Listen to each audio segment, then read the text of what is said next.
Good morning, everyone, and welcome to the December meeting of Building and Grounds. Would like to have our roll call. Ms. Parker, Present. Mr. Hunter, Present. Mr. Hess, Present. Mr. Snipes, Mr. Seroy, Mr. Dunnell, Mr. Kirkstra, Mr. Smith, Ms. Armour Earps, Mr. Ashcraft, Ms. Monday, Mr. Scanlon, Mr. Wheeler, Mr. Alexander Hildebrand. Present. We have a quorum. Okay.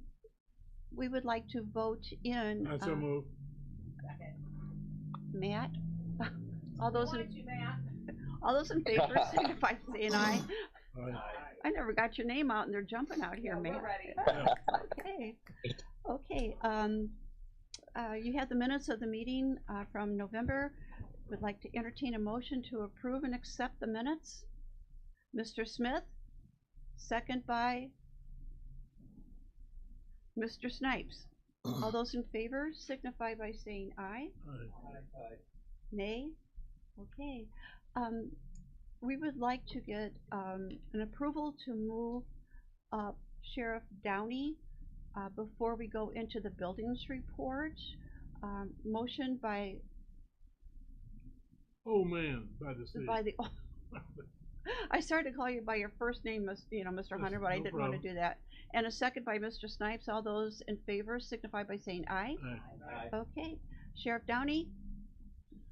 Well, it's to move up 2 items on my agenda. So it would be moving up, I don't know if we need to do another motion or not, but move up the courthouse awning proposal and then move up the courthouse panic button upgrade. So That was incorporated in my motion. okay. Okay. I thought you knew.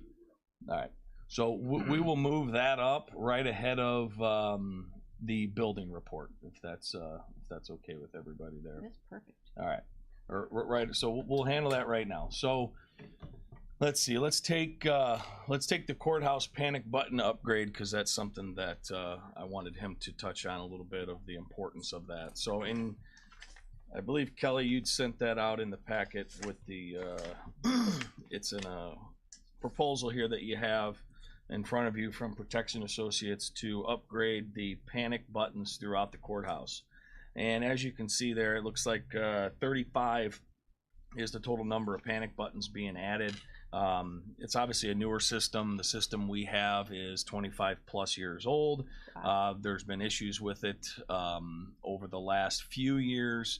So this is something that the Sheriff's Department has kind of taken the lead on, thus why I asked Sheriff Downey to come in here and speak a little bit. So you can see the price on the proposal to upgrade the system in total is $19,511.57. So with that, if there's any questions, discussion for either the sheriff and I, we're happy to entertain any questions.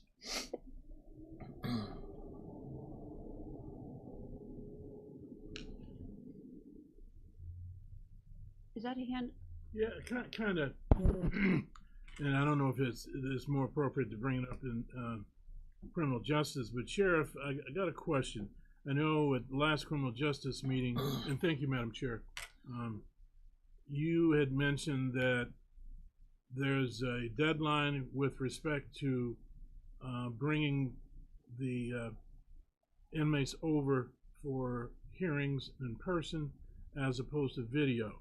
Can you give us an update on that? And my concern, again, is safety. Could you speak to that? Yes, Mr. Hunter.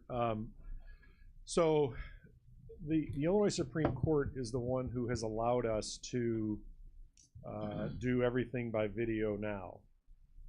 Judge Cunnington, I don't think, believes that that will get extended.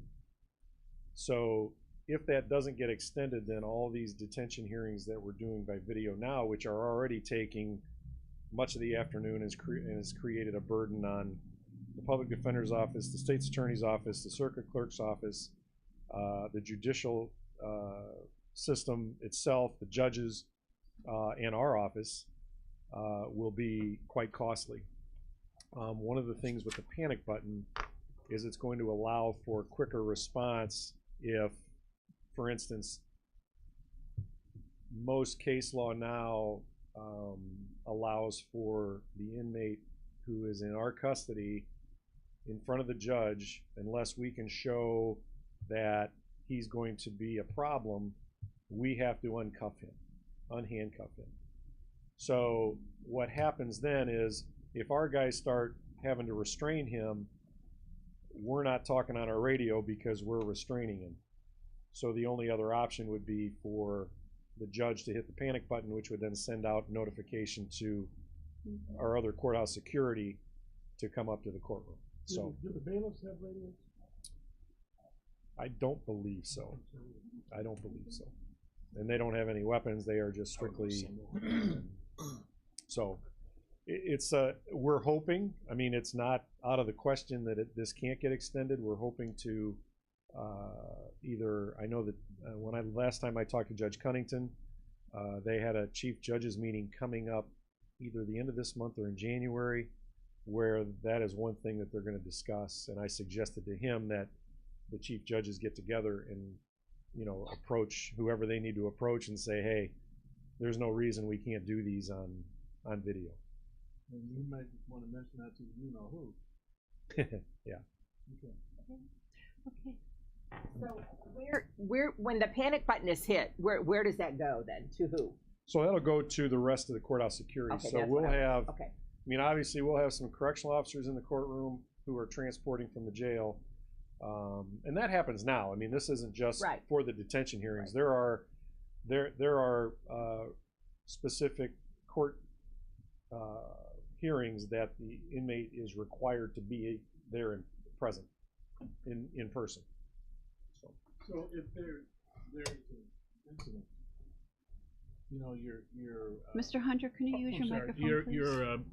your officers, your deputies are at the north end. Are those automatic? If you have an incident, are those automatically locked in terms of the doors? No, the doors do not automatically lock. No, we upgraded our front door locking mechanism, so we can lock that, but it locks manually. There's a Yeah, it's button a on the manual- wall, it's a manual so lock. they can hit the button on the wall and shut down the front door where no one else would be allowed into the building. And that would be the only door that's really that is the only door that's open to the public, is to come in the front door. So in the case of an emergency, someone at the security station up front would just go to the wall, hit the button, and then that locks down the front door. Mr. Snipes? Yeah, Sheriff, I understand. I hear the internal, but how can we help you externally? Is there a way that we can just outline this and have something coming from the county board, your office, going to the Supreme Court, and that way they'll have an idea? Because oftentimes if they have nothing before them, they will make a decision sometimes that's not apropos to corrections or to the the law enforcement department. And I appreciate that. Actually, the reason I had to move this up is I'm heading down to Springfield now to meet with the Sheriff's Association. And it's something we're going to talk about, what each county can do. And that's probably going to be one of the suggestions, is that coming from the county board and the hardship that it would create on every county. This isn't just a Kankakee County issue. It's going to create a hardship on every county in the state of Illinois from the standpoint of manpower with corrections, deputies, state's attorneys, public defenders, circuit clerks. It's going to be a hardship on the entire system. So that's certainly something, and if that's the case, we will certainly come back and ask for that letter from, or the resolution from the board to do something like that. I appreciate that. Anything yet on Ms. Monday? trailer bills? They did nothing in the veto session. We have some suggestions, but they usually fall on deaf ears. Do we have any other questions for the sheriff? If not, I would like to entertain a motion. Mr. Hess, second by Ms. Monday, to approve the purchase and upgrade of the panic system. Roll call. Roll call, please, as we're spending money. Andy's Oh. got it. Mr. Wheeler? Does it integrate with our current system? Yes. And does it allow for video to be sent for agencies outside of the building? We had talked about that before. Did you say video, Andy? Yeah, like if there's somebody active shooter, are they able to access our cameras outside the building? That was something we couldn't do before on old systems. If we upgrade, are we able to do that on new systems? But when you say who can't access the I guess I'm not following you on that one. Who couldn't First access? responders. If we have an active shooter in the building, can we send video feeds outside the building? I had asked the question before. I don't think Not, so. not at this time. I don't think so. We are working on that though. Okay. Yeah. Because I had asked Wes to find out if we could add this building to the project. Because we have similar aged, if not the same aged, panic buttons. In here, It would yes. go to a different place. Yeah. Right. So that's all I'm throwing it out there for. Do you want to consider it now? Do you want to consider it later? Do you want to drive down costs potentially and open it up to this building, or to see if it does anything with cost and then make a decision later? Yeah, if you think, yeah, I mean, it's this building's, our panics in here could certainly use an upgrade as well. If that's something that the committee would like me to do, I'm happy to do that. Okay. Sure. Where Downey? are the panic buttons here, and where do they go to? Well, they're monitored. So all the panic buttons are monitored by the monitoring company that we pay. So when that panic button gets hit, it does go to, is it CanCom, Mike? It would go to the monitoring company, and the monitoring company, I assume, would reach out to CanCom or somebody at that point. But where are they at here? They're spread throughout the various departments. Yeah. No, I don't want to tell you where they're at, Right. but yes, they're spread throughout the building, Okay. various departments. Yeah. Okay. That's fine. So move forward with this one, and then in a parallel project, look at upgrading the panics here at 189. Okay, so we have a motion and Mr. Snipes? But just to piggyback upon that question, it would be, I guess, a common courtesy to just submit the kind of outline of where everything is and send it to the sheriff so that they would have to know. We don't have to say where it is, but at least he will kind of know. I think that's where he was gearing to. Yeah, we'll Yeah. get that information. We probably have it. I just don't know it off the top of my head. It was probably a stupid question on my part. Oh, always least good in for a meeting. safety. Okay, any other questions? Okay, we have a motion. Mr. Wheeler? More of an answer. As someone who accidentally hit the button one time, city was here in less than like 3 minutes. Wow, Yeah, so it's Good to Guns know. drawn into my office. Yeah. good to So know. it works. Good to know. Okay. We Roll call. have a motion on the floor. We're gonna need a roll call because we're spending money. Ms. Parker, Aye. Mr. Hunter, Mr. Hess, Mr. Snipes, Mr. Kirkstra, Mr. Smith, Ms. Monday, Mr. Wheeler. Motion carries. Okay, sounds good. And now we're going to move into the courthouse awning proposal. Sheriff? So that's me too. Oh, you too. Yep. Okay. So, and Kelly's going to pull up the photo for you. So this is the second time you've seen this. What we did is we modified the windows, the vinyl windows on the side to clear. If you remember the last rendering you saw, they had a tint to them. So in some discussions with the Historical Society, they like the clear windows better than the tinted windows. And I think I agree. I like the clear lights as well on the sides. You've got two proposals there in front of you. And let me say this, finding somebody to do this project has been very difficult. I found there's not a lot of custom commercial awning manufacturers out there. So you got two in front of you there. The first one is from CNA Commercial Awnings out of Algonquin. And then the other one is from Chesterfield Awning. They're out of South Holland.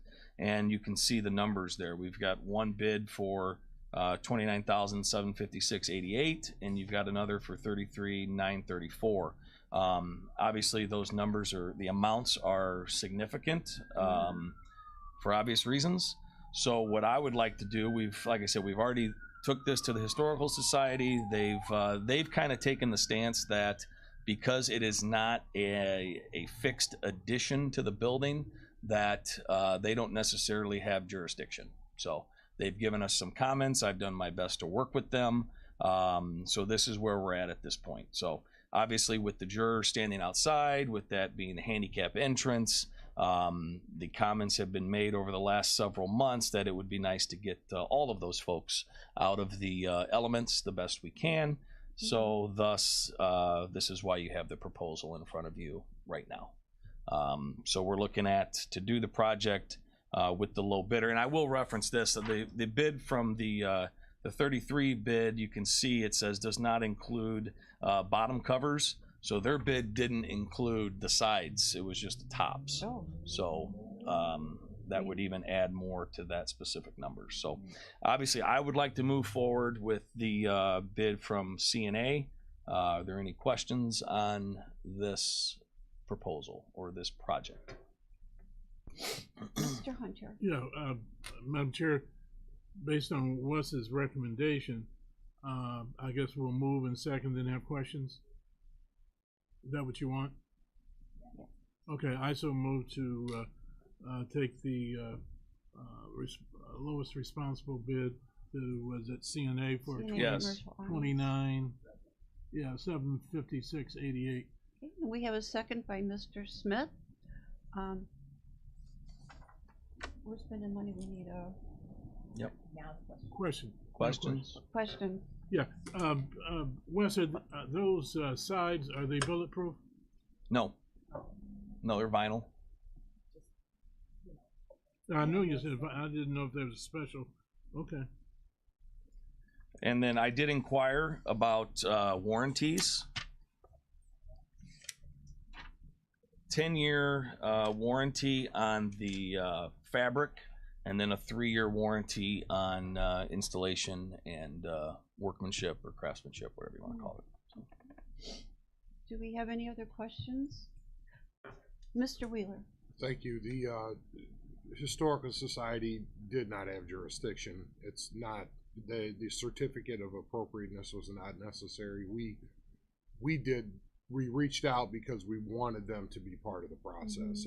Jurisdictionally, they didn't have anything. I just wanted to make sure the committee knew that, because obviously you're going to have to make decisions going forward and know what that line is. And the monuments and things outside the building are not part of the Historical Society's purview. Still think it's a good idea. You involve people in things. It's instead of thoughtful just that going you bring them around in, it. yeah. So, even though they don't have the ultimate say. Thanks. Very good. Any other questions? Okay. I Ms. know Mundy? that umbrella fabric that they're going to be using is used all over Florida for absolutely everything, and it holds up extremely well with color and everything. It doesn't fade. I don't That know was how one of they my do it. concerns with it being black and the sun hitting it, and would it fade? How would it look? But you know. In Florida, I'm telling you, it doesn't now. I don't, know here. I don't know if winter and cold and snow will affect the durability of it or whatever, but it doesn't fade. I don't know what they make that stuff out of, but it's fantastic. Good. Glad to hear. Okay. Any other questions or comments before we move forward? Okay, we have a motion and a second on the floor. Since we're spending money, we need to take roll call. Ms. Parker? Aye. Mr. Hunter? Mr. Hess? Mr. Snipes? Mr. Kirkstra? Mr. Smith? Ms. Monday? Mr. Wheeler? Motion carries.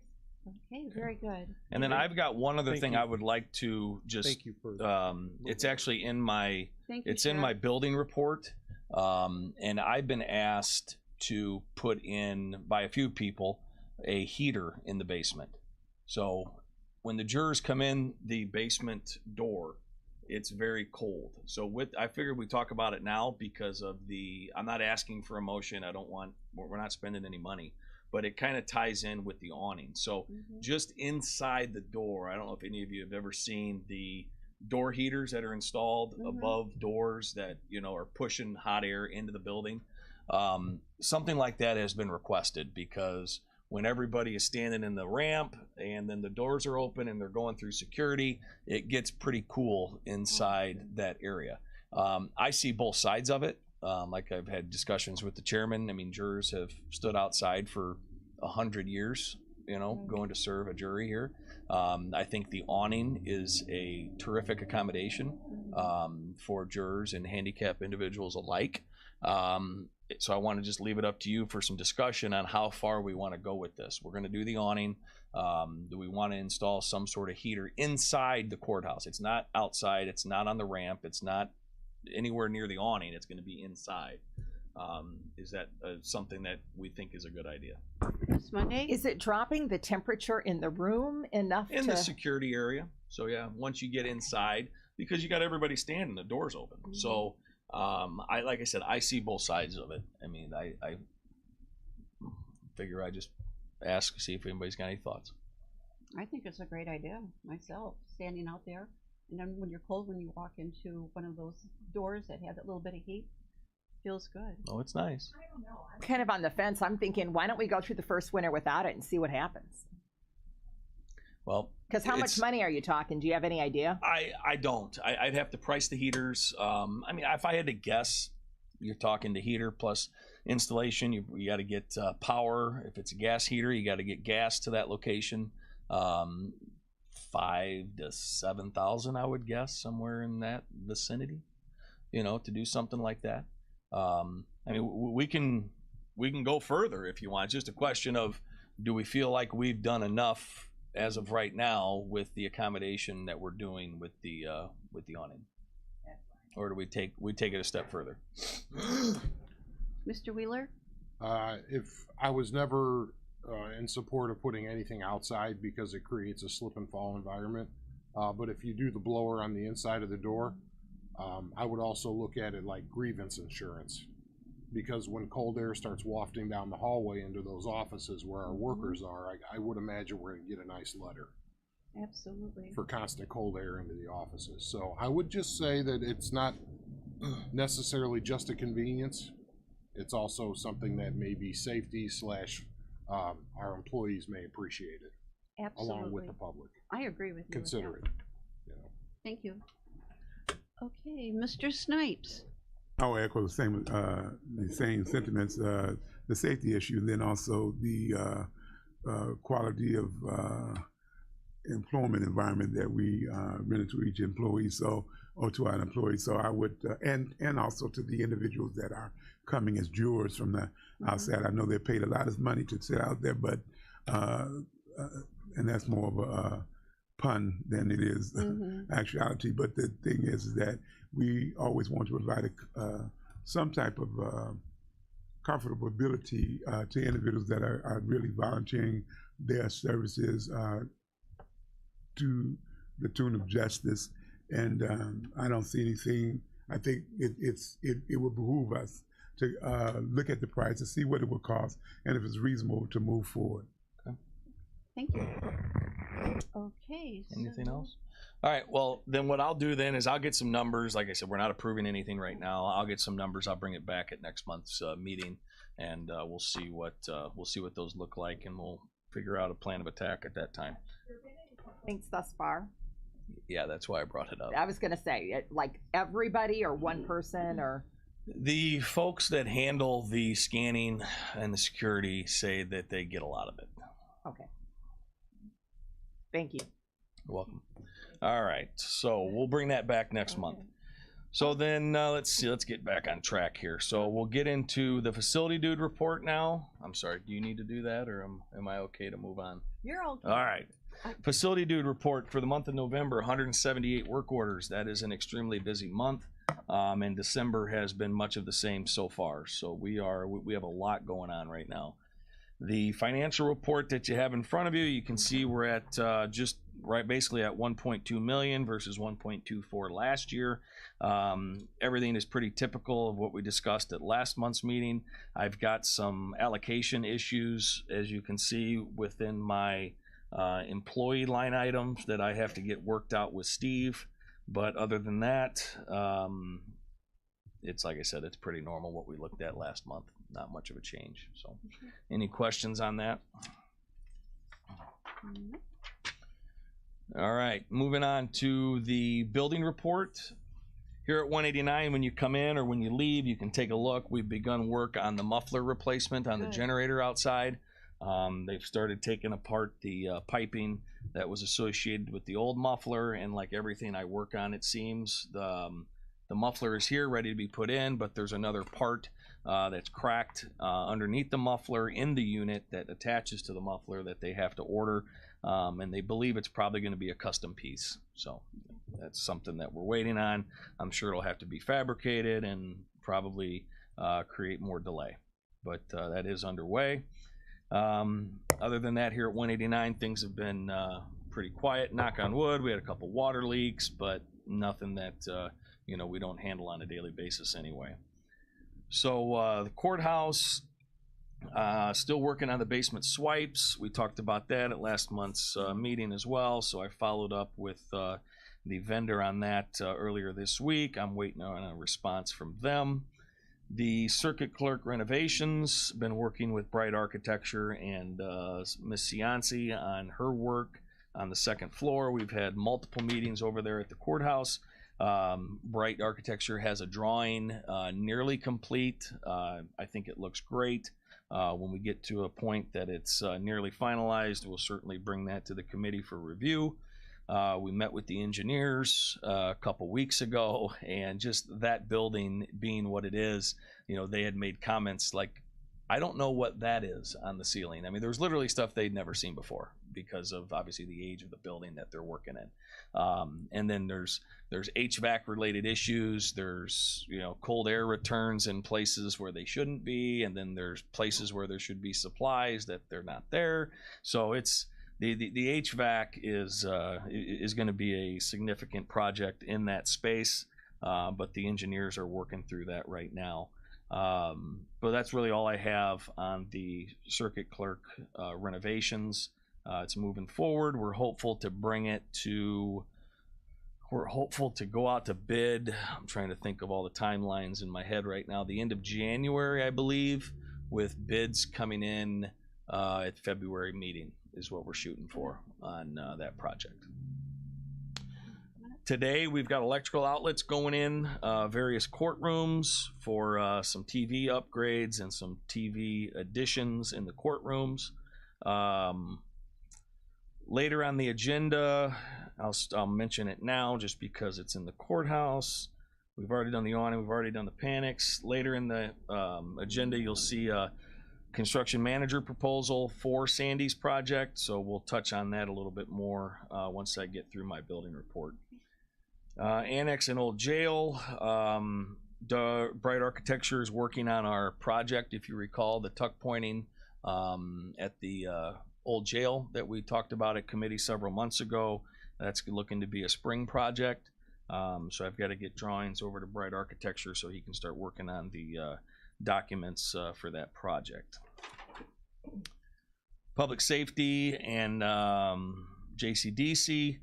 I'm looking at shower surround solutions. So we've got, you know, upwards of, you know, 60 showers in that building, and they're all in need of repair. The paint is peeling. They're in bad shape. They're in need of repair. So I've been trying to figure out some different solutions. There's several solid surface solutions out there. Shower surrounds. There's stainless steel shower enclosures. Just wanted to let you know that's something that I'm working on. I hope to have more information at next month's meeting. We had originally spoken to a local painter about you know, sealing them with an epoxy type paint, and the issues of the paint, its cure time, it's just not practical. I mean, I think we talked at this committee, it was, I think, 2 weeks. No one could be in the area for 2 weeks. So obviously in a, you know, correctional facility, that's difficult. So I'll have an update for you at next month's meeting on where I'm at on the various shower surround solutions that I'm working on. I have a question. Yeah. We were talking about the saloon type doors on the showers. Are we? Yeah, we're still working on that. Working on that? Yeah. Good. Yeah. I'm glad to hear that. Stripping and waxing, we've been doing a lot of that out at public safety. Our generators were PM'd several months ago. We had them back yesterday. They went through our generators and performed all of the maintenance, or not maintenance, but repairs as a result of the preventative maintenance that was done. So happy to report that. UPS systems are due for some upgrades, mostly batteries and such. So we'll have to spend some money on that out there as well, but that's coming up probably next month. Animal control update, not a whole lot to update other than it's going about as good as it can. Drywall painting inside, still looking to deliver, probably late spring, I believe, is the last time that I had heard. There's some questions right now going around about location of signage out front, so that's something that I'm sure I'll be working with the chairman and the sheriff on locating the signage out front. But yeah, I mean, it's like I said, it's going very well. I walk through it. They're going to be in shock when they go in there. I mean, to come out of where they're at and go into there is going to be incredible. So, any questions on anything on my building report? Mr. Hunter.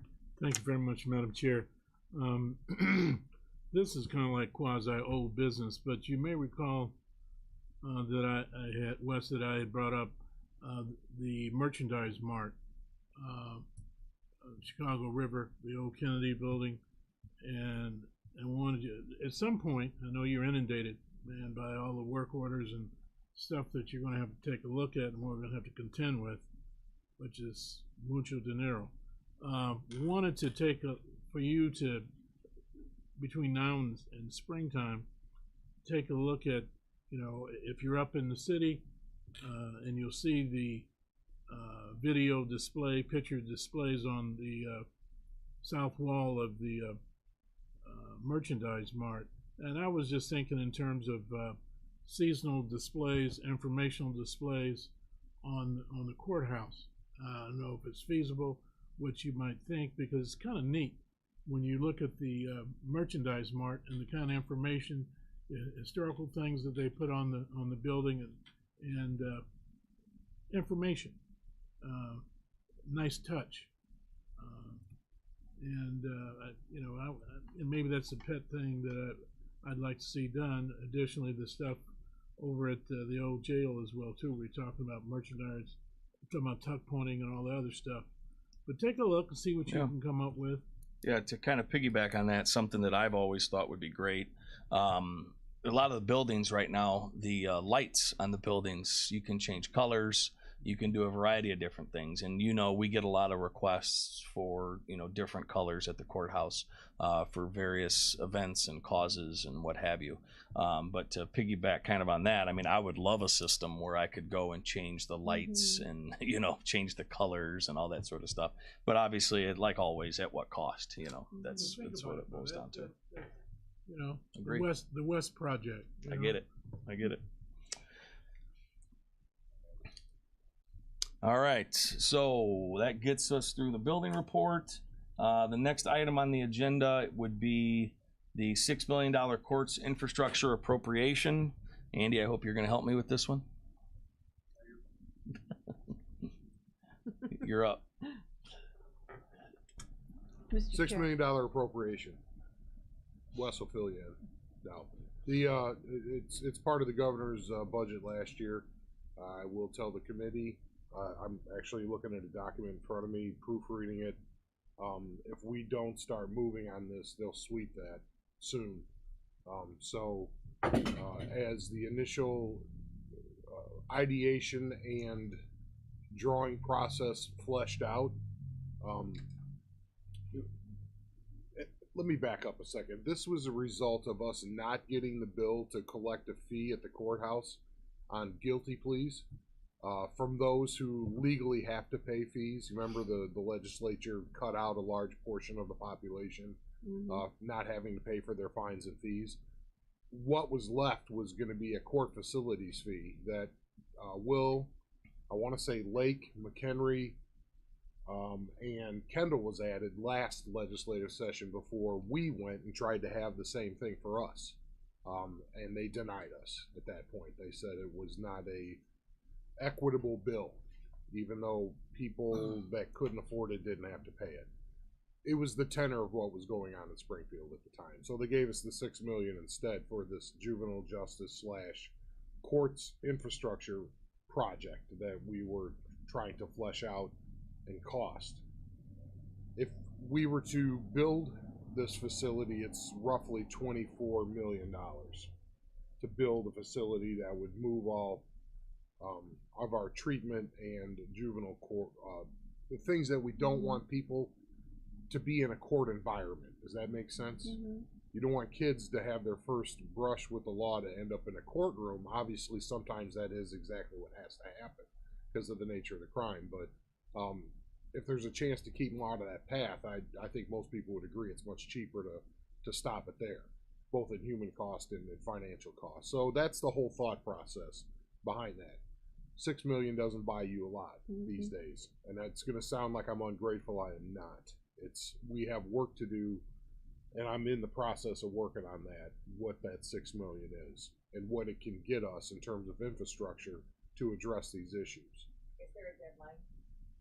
It's yesterday, pretty Oh, wow. much, because typically from budget to budget, that money gets swept. Right. And they push it towards other stuff. So we got leveled with really how much this would cost in terms of a new building, a renovated building. We were going to renovate a building. That one ended up not being, it would never be up to code. So we're on it though. Okay. And I'm just letting you know I'm going back for more money. I want to get Good. closer to the 20 million number. Yeah. Because the model that we're talking about is unlike anything else in the state of Illinois, or really anywhere that we can find. Mhm. I'd rather lead in something than be following behind Right. in this aspect. Absolutely. We'll see if we can, and see if the state wants to put their money where their mouth is, because their mouth is a lot of places. Right. Their money is very few places. Let's see. Let's step up and do the right thing. I agree. Yeah. Okay. Okay, Chair recognizes Mr. Snipes. Thank you. And maybe I'm just throwing this out. When we built this jail, we built the jail, and when I was on the board, my purpose was to have like a courthouse next to the jail, but they built the jail, and then there's a section that's kind of just open. I mean, it's enclosed, but it's not developed. And I'm wondering if that would be a consideration to go ahead and develop that particular area. Again,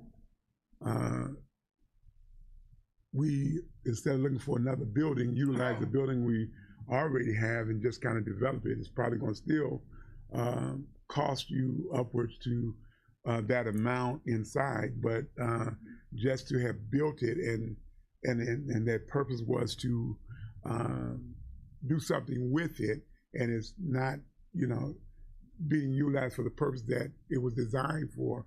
I'm just wondering if we considered that area out there that was not developed to what we wanted to be back then, if this will be a consideration as far as that's concerned. Thank you. Okay. Any other questions or discussion for Wes? Okay. All right, I've got one more item on the agenda, and that is the construction management proposal that you have in front of you for the circuit clerk's renovations. You'll see that in front of you from PSI. They propose a 3.5% fee as a construction manager to manage that project for us. And I'm sure many of you recall PSI was the low bidder on the basement project, the sizable basement project that we completed several months ago. They did, by all accounts, an excellent job. And then through discussion with Bright Architecture, the chairman, we would like to hire them on a professional service basis as a construction manager for the circuit clerk project as well. So any questions on this one? Mr. Hunter. Thank you very much, Madam Chair. I know the chairman has discussed this, ad infinitum with, I guess, a lot of us, and it makes sense. Mm-hmm. We don't have the capability internally, so therefore I would move to approve the recommendation. Okay. Is that your motion? Yes. Okay. Do we have a second? Mr. Smith? are there any questions? There we go. Thank you, Madam Chair. So, Wes, is this considered a part of the original bidding that was sent in? Was this all a part of that? Well, we don't have any bids yet on this project. So Okay. they will assist us and take the lead on the once the drawings are finalized, they will compile all the bids. They'll compile the bids, much like the construction manager that we're Okay. utilizing on animal control. Right. Okay, gotcha. I was just confused if this was part of that original bidding process that we did several months ago. This construction that we're going to do internally in Sandy's office is completely separate. It was not a part of all of that. I mean, I believe, did we, refresh my memory, I don't recall, we didn't approve, we couldn't have approved any numbers. We just approved the project and, you know, moving it down the road. So Okay. this is part of that project. It's a cost. And even whatever general contractor you use, they're going to have a fee for project management. Right. We would just like to utilize these folks because of experience and track record and history in working with us, given the basement project. Chairman. Okay, Mr. Chairman? Yeah, I think it's, it bears explanation, I think. When you're dealing with the courthouse, you're dealing with judges and clerks and all different people with elected purviews, the sheriff, timing, you know, knowing that scheduling is huge, believe it or not. You cannot disrupt the court's operation, so that's one reason. Right. The second thing is we still bid out and drive down the cost. So we're not just giving it a blank check. You have to understand, construction management is the way the industry is now. It's completely changed than it was even 5 years ago. So most people use construction managers on a municipal and county level. There are ways on larger projects to go through. The state of Illinois just changed their bidding requirements. That's a whole different conversation. But this is small enough to where this absolutely works for us because Wes just doesn't have the time to stand there and schedule all this. And it's a better way to control cost on a micro level. Absolutely. If you've got somebody who understands your operations. And If you don't, then you've got to get them up to speed, and then it probably costs you more on the front end. Yeah. We feel pretty comfortable with PSI then because they've been Yeah, there's familiar a few with our locally that are really good buildings. that way. Yeah, but good this work. one is good. Okay. And in addition, and more so than just me not having the time, that's not my area of expertise. You know, managing a larger construction project. I mean, that's just not something that I have a whole lot of expertise in, and that's something that, like I said, given the track record with these folks and the job they did in the basement, I feel very comfortable in utilizing them for this one as well. Absolutely. Mr. Chair? The only thing that I would say, Wes, is if, and I'll support this, just check out a 3% is the common number now. If they, depending on who does the bid documents, there's a lot of work there. If it falls to the CM, we got to talk about the 3%.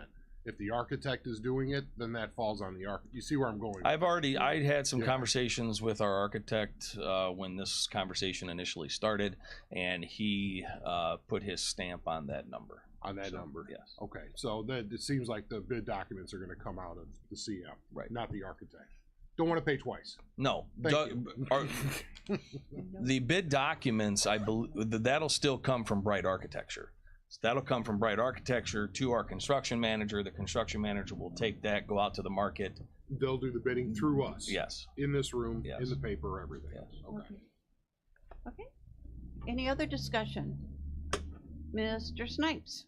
This is in hopes that we're going to kind of reduce all that clutter and make it more efficient. Oh yeah. With the little space that we have. Yeah. And if I can just tiptoe down the road, I would. I wish that they would also consider the space needs to put that additional courthouse in the space that we generally have. But again, that's the wish list down the road. I get it. Okay. Thank you. Mr. Hunter? Certainly, we're talking a lot, you know. I was just thinking in terms of future needs after we're gone. Had we ever thought about acquiring more properties through tax sales and stuff for future utilization. And I know Andy didn't specify the edifice, the locations in which would not meet code, and I assume the property west of the courthouse, right? I understand, but that's something to think about for the future. I mean, I've been involved in government, you know, forever and a day, but let's think about those individuals who are gonna be sitting in this room or wherever, whatever edifice we have in terms of government. But that's something to think about. Something to think about. In conjunction maybe even with the city, you know. But I know the chairman has interfaced with Mayor Curtis about some joint stuff and some things that they could assist us with. So, but let's be proactive and think about the future. Good idea. Thank you. Thank you. Okay, we have a motion and You gotta straighten one thing out. The main impetus for this is the ADA, things Yeah. that we're under from the state of Illinois for the workers that work here now. Mhm. We had to move on from the public spaces to behind the counter. Mhm. So the other stuff is happening, but the main driving force of why we have to do this is because frankly, the Attorney General said you have to. right. So, And thank you. that's been for years. Yep. Trying to get all that done. Okay, any other comments? We have a motion and a second on the floor. Roll call. Ms. Parker? Aye. Sorry, Mr. Hunter? Mr. Hess? Mr. Snipes? Mr. Kirkstra? Thank you. Mr. Smith? Ms. Monday? Mr. Wheeler? Mr. Wheeler? Motion carries. Okay. Okay, good. Okay, That's all I got. what? That's it. That's it? Time to go. Okay, One final comment, Chair. yes, You know, Mr. what Hunter. thank you very much. What I really appreciate about this committee, and Wes, and I just want to say kudos. I mean, thorough stuff. We're not blindsided at all in terms of things coming up. He's kind of a pragmatist when it's, you know, when it comes to, if we're going to be dealing with this, something in the future we're going to have to contend with. So we can't say we didn't know. And That's that's right. what I really appreciate, because he can always go back and say, on such and such a date, you remember I brought this up and said we're going to have issues. And the wheels were turning when he was talking about the shower stalls. I Mm-hmm. mean, that's big, It's big huge. stuff. And so he's alerting us, and you know, sooner or later we're going to have to pay the piper in terms of Jerome Combs, you know, the house that George built. You know, Mhm. so I really do appreciate Wes and the chair and the chairman for discussing with specificity things that are germane to building and grounds. Absolutely. Thank you. They have a good team. Good team. Okay, do we have any old business? Any new business? Other? And I'm looking back there and I see a little hand go up. Mr. Hess, are you entertaining a motion to adjourn our meeting? Okay, do we have a motion and I need a second? Mr. Smith, all those in favor adjourning the meeting signify by saying aye. Aye. I don't hear any nays, so